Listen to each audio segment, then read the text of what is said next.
Well, everyone, it's time for us to go and take a look at the Samsung Galaxy S5 and see how this particular phone holds up in 2024. Now, the big thing I will definitely tell you, and the thing I liked the most about the Galaxy S5 when it first came out, was that it was a phone that came out in 2014, one of my favorite phones, one of my favorite years of phones in general, but this was the last of many things from Samsung. Now, when we look at a phone that's 10 years old, you probably would imagine a phone that looks something like this. But I do think in some ways this phone doesn't really look that dated. It doesn't look like an ugly phone. It definitely looks like an older device. But I do think there's a lot of, quality behind a phone like this. And there's still a little bit of a developmental community behind this too. So we'll talk about this, phone throughout this whole entire video. If you want to pick up some phones that I would recommend buying this year though, links will be down in the description. You can get them from there and you can also support the channel at the same time. Now, starting off with the outside of the Samsung Galaxy S5, on the front side of this particular phone, you're basically going to be getting a 5.1-inch Super AMOLED display. It's a 1080p panel and it overall looks very, very decent. You're getting the top bezel, the bottom bezel. It's nothing super crazy,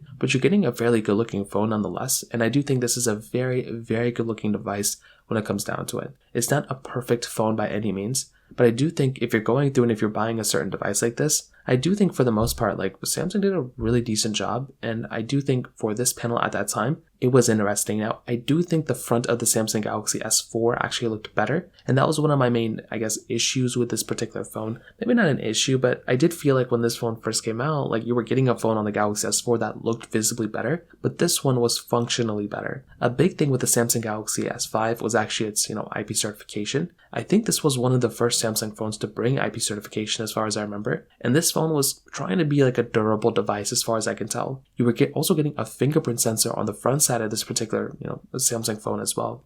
So that in and of itself was another very cool thing going on here as well, that you were able to go and get that fingerprint sensor right inside of the display. Now, I think the way you used it was you swiped your finger through the front of this phone, which was kind of funny. But beyond that, it's still a very good, fingerprint sensor to have. And that was something that I actually liked a lot within this particular device. Now, on top of that, another big thing going on for this particular phone was the USB 3.0 port that was at the bottom. I think that's what it was called. It was basically this port that had 2 ports on it. And I think it was for faster charging speeds and faster data transfer speeds. That was a very funny thing that was going on here too. It was just so interesting to look at. I think it was this phone and the Samsung Galaxy Note 3 that had that type of capability. So it was a very interesting thing that was going on there. I think it was a nice thing, but it was still a very, very funny thing that was going on at that time. So that in and of itself was another interesting thing. On the backside, you were basically getting the single camera setup, which you could go and film videos on and do all sorts of stuff, as we talked about. I'll talk about it in a second. You're also getting a speaker grill at the bottom as well. And that was mostly it. But the biggest thing though that was beautiful was that this thing did have a removable back. So you were able to go through and basically just remove the back on this particular phone. And that was something that was so beautiful with this particular device. The fact that you were able to go through, remove that particular back, expand the battery, and you had expandable storage on this thing as well. And that was some really, really nice stuff to have inside of a phone like this. Samsung, after this, ended up basically removing all those things on the next phone. And that was the reason why a lot of people didn't like that next generation of device, because they were just looking at it and they were like, geez, why would you remove those things? The Galaxy S6 was more expensive, it felt better, but the Galaxy S5 was significantly better in terms of functionality. And that was the craziest thing that was going on there for sure. So from that side, that in and of itself was another very, very insane thing that was going on there. And when I look at this phone, it's a very, very cool thing that was going on without a doubt. So from that particular perspective, that kind of covers it up there for the most part. Now, in terms of the camera side of things, this particular phone was giving you a 16 megapixel standard camera on the backside, then a 2 megapixel wide angle camera on the front. So you were able to do 4K at 30 on the back and 1080p on the front.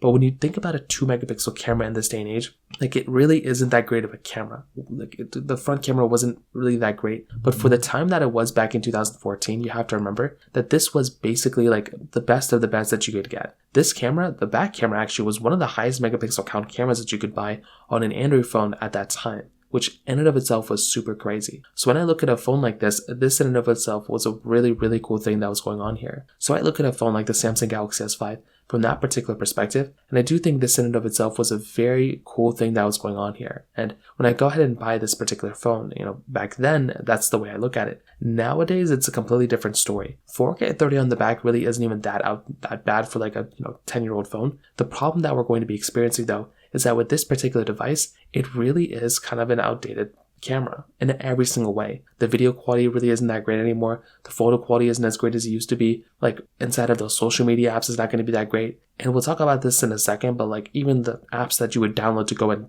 do these things with, those are also going to be outdated because, it's just going to be an outdated like application you're going to be downloading because you can't download the most, up-to-date apps on like Android 5 or Android 6 anymore. So this in and of itself was another very big thing going on for this particular phone too. So when it comes down to that kind of covers it up there, but that does lead me into the software side of things. And within this particular phone, the problem I would say with the Samsung Galaxy S5 is its software as well. Like this phone is significantly old from the software perspective, and that is kind of the issue that you're going to be getting with this particular phone. Like if you're going to be buying a phone, why would you go buy a phone that's already it's like basically like 7-year-old software at this point? It just makes zero sense to buy this phone from that perspective. The other big thing though going on here is that with this particular device, like the software, like if you want to mod it and install custom ROM on it, then that'd be one thing. But I don't think the average person is going to do that. So I do think from like the fact that this phone came out and like from a hardware perspective, it's very fascinating. But beyond that, it doesn't make any sense to go and buy a phone like this because you're already outdated when it comes down to the software side. So unless you're going to custom ROM this thing and you're going to root this thing and all that stuff, then that's one thing. But if you're not going to go and do that, then like it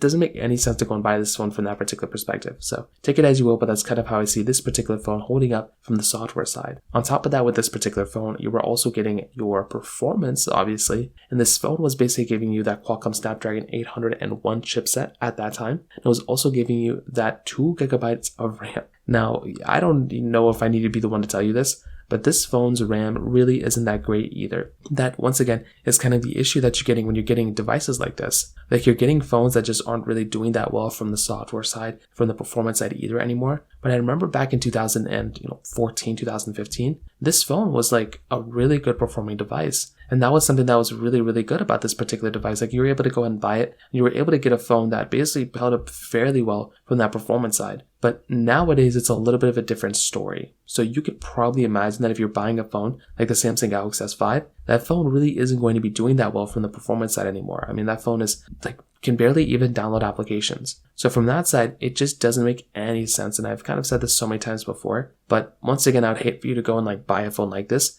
if it's going to be outdated or it's going to be weird or whatever. And that's basically is what's going on here. So to sum it up, I think there's a lot of stuff with the Samsung Galaxy S5 that I look at and I'm like, wow, that's actually a very interesting phone. Like, I do think the fact that this phone has a removable back and removable, expandable storage, that kind of stuff is really cool. I love that kind of stuff a lot. And I do think there's a lot of things that I love about this phone, but I love the fact, like, I love these things about these phones because it's an old phone. I couldn't imagine using this phone anymore. But I do think as a collector's item or something like that, it might be worth it. But beyond that, it doesn't really make any sense to go and buy a phone like this. And you're much better off purchasing a device that's still supported with software. So that pretty much covers it up there. If you have any other thoughts or questions, let me know in the comment section below. Hit the like button, that would mean so much, but definitely hit that subscribe button. More important than everything else, I love every single one of you guys. Hopefully I'll catch you guys in the next video. Peace out till then.